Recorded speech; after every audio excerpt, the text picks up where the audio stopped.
The things that Dr. Martin Luther King showed the world, I want to show my kids. If there is potential violence, well, don't add fuel to the fire. I show his speeches. I say, do you hear the genius coming out of that man's mind? Not only was Dr. King the greatest American, he might have been the smartest American.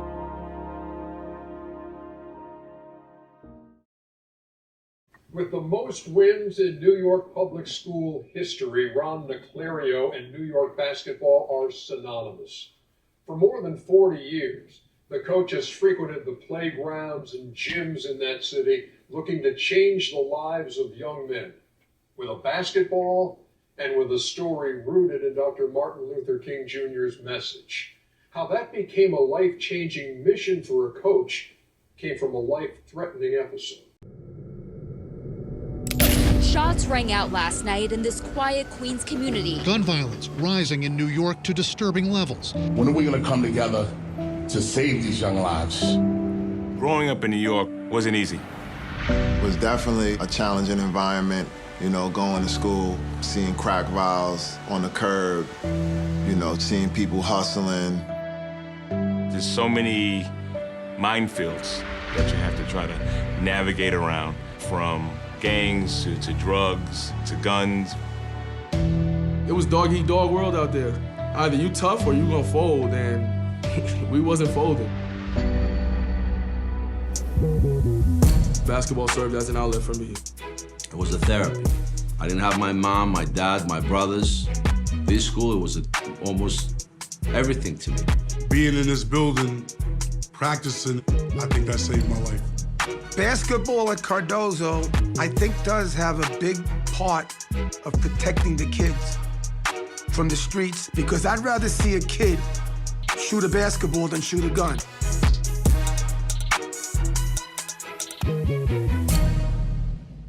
Cardozo was always a very dominant program.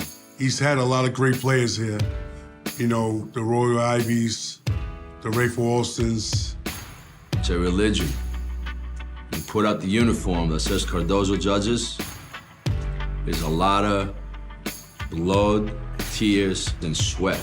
Yo, I want you diving, not sliding. You know, you had a coach that really was passionate about his players. You're starting to look like Steph Curry, man. Coach Ron is definitely a father figure for a lot of guys. We call him the King of New York. He's a legend. Come on, you pineapple. He expects excellency. Total swish, total swish. He's not gonna be your friend. He's gonna be your mentor. Right hand on the right side. If you start to come here, then I readjust. Catch it, catch it, catch it. He puts all his effort, all his time into his kids. He doesn't give up on them. Denim, shoot it soft.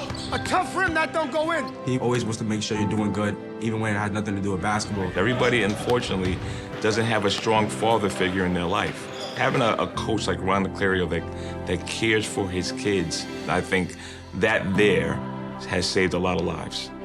I don't have any biological sons, but I have hundreds of adopted sons. The Cardozo basketball team is my family.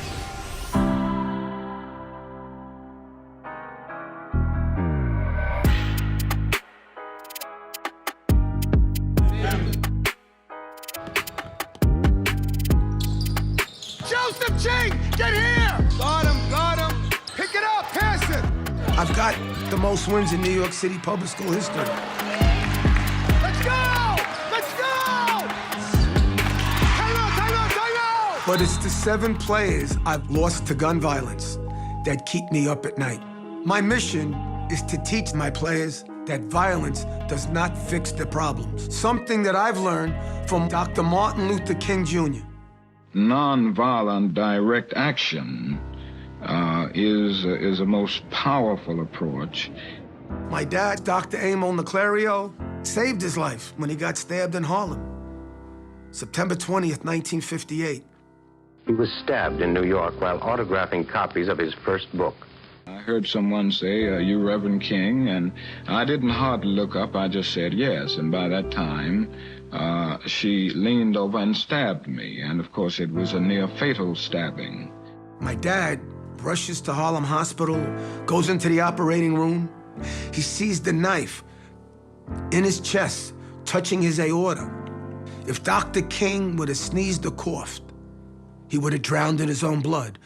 My father removed 2 ribs from Dr. King's side, managed to get in and get the knife out.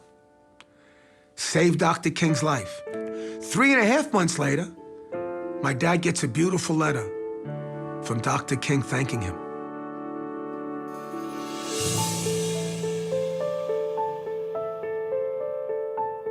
Dr. King inspired me when I was young because there would be phone calls that I overheard my dad speaking, and it was to Dr. King. I remember one time the phone's ringing. I answer the phone, so they're yelling, "Who's on the phone? Who's on the phone?" So I yell back, "I'm not sure. Some guy says he's a king." When I met Dr. King, I was really, really young. Dr. King tapped me, he said, "Ronnie, my name is King, but I'm not a king." We will continue to protest in the same spirit of love and nonviolence and passive resistance. The riot is the language of the unheard, and America has failed to hear that the plight of the Negro poor has worsened. The violence comes into being in this transition. Unborn generations will be the recipients of a long and desolate night of bitterness. And I saw all the things he was doing, and I realized, wow, no matter what happened, he was cool, calm, collected, never got violent. He fought with his mind. In the nonviolent movement, the end is to convert the opponent and to bring about a society where all men will live together as brothers and every man will respect the dignity and worth of human personality.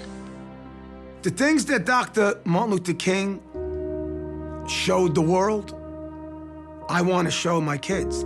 Coach Naclerio always speak about Dr. King. When January comes around, you hear about Dr. King a lot. He talked about, how Dr. King was a humble man, was a righteous man, and he wanted to uplift and empower his people, and to use nonviolence was his key. Coach Naclerio, as far as guns and staying away, is definitely pick up a basketball. Like, when in doubt, just go to the park, go to the gym. Coach Ron and Dr. King's message is similar because they both stand for nonviolence and not to retaliate. Having those conversations in the right environment can change lives. I've seen the promised land.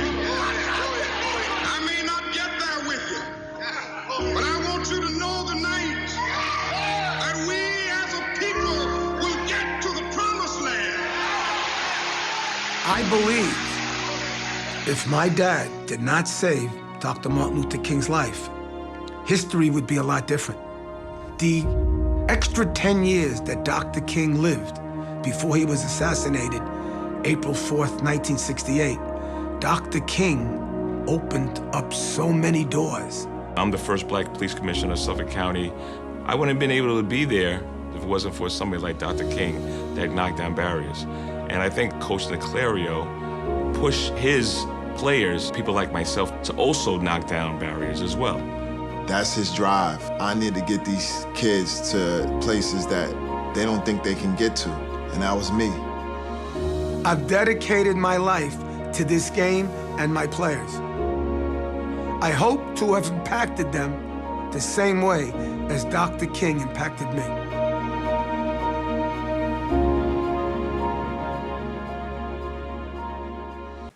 How powerful is that? Coach Naclerio's efforts extend beyond the walls of Cardozo High School.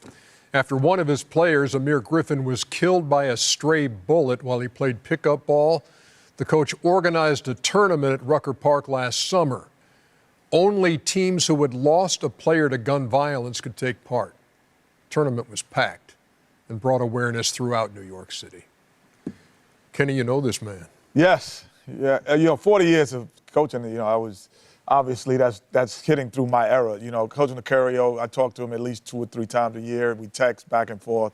I knew that story super well. I learned it probably about 15, 16 years ago when we first started doing this Martin Luther King Day. He's like, Kenny, did you know my dad saved his life? I'm like, what? Yeah. And so he sends me the articles, and we're talking about it. But I think overall, you know, his impact, as you saw in New York City basketball, is far greater than just Cardozo High School because, you know, in the summertime he has summer league teams. When he was younger, you couldn't go. I couldn't honestly go to a New York City Park game or high school game and not see him. Yeah. He was such a fabric, and still is such a fabric of New York City basketball. So he always had an influence. Even I'm from Queens, so Cardozo High School is near there. Rayford Austin, who went there, would play for my AAU team, so I knew him well. But he would call me up and be like, you see, Kenny, you need to do this more on the court. You need to do that. So he's always coaching, even when he wasn't your coach. A true pioneer, a great, you know. And I'm going to put this in a real context. And Charles always jokes about it. There's so many people around basketball right now because of the dollars that the young men are making or possibly can make. Here's Ron Naclerio, a person who does it because he just loves to see you succeed. There aren't many of those anymore. That used to be, in the era I grew up, there was a plethora of guys like that. I don't see any Ron Naclerios now that just do it because they love to see you succeed. And that's what makes them special. I want to give a shout out to the production team, TNT, the directors, Fiorello, TK, all the guys. That was a fabulous piece. That was Chris Bloxam and Justin Parm, by the way. Shout out to you guys. I'm amazed that I learned something new about Dr. King every year. Never knew that story. Seen that coach. Never knew he was a coach. I just thought he was. You seen him? I know you had to see him. I've seen him. Yeah, I've seen him the last 3. I never knew he was a coach. But there's a lot of Coach Rons in every city. I want to also give a shout out to people like Coach Ron who really care about the youth. And, you know, we all try to share the same message, especially to the kids that's playing basketball. If you want to shoot something, shoot a basketball. You know, we know it's hard out there. You know, we know about your conditions. We all grew up in similar conditions. But, you know, shout out to the production team for putting that piece together. That was a wonderful piece. And shout out to Coach Ron and all the other Coach Rons. Sorry, Chuck. No. I'll let you finish. You know, it's so ironic that me and Ernie were talking about this on our podcast last week about teachers, because one of my great teachers in my life passed away last week, Mr. Roberson. And I talked about Miss Hill, Miss Turk, Miss Robertson, but I also talked about 2 coaches, Coach Honeycutt and Coach Copeland. Kenny, you're right, man. Coach Honeycutt, he didn't even live in Leeds, but on the weekend, he lived in, I think, Adamsville, which is way away, but he kept the gym open on the weekend just so we could stay out of trouble. And I always admire him. He says, I don't want you kids on these streets. And I was so blessed for him, Coach Honeycutt, Coach Copeland, and Sonny Smith. But man, there's so many teachers out here. I'll never forget Mr. Roberson and Miss Robinson and Miss Turk, Miss Hill, Miss Plump. I've had some great teachers in my life. So shout out to all the teachers out here because, man, these kids, man, you have, especially when like I was raised by my mother and grandmother, teachers and coaches are really important and significant. How about Ron Naclerio having in his archive the story of Martin Luther King Jr. talking to him? My name is King, but I'm not a king. I would like to see that letter. But I tell you what, in New York and on those playgrounds and those gyms, we know who the king is too. Ron Naclerio, well done. We'll be back.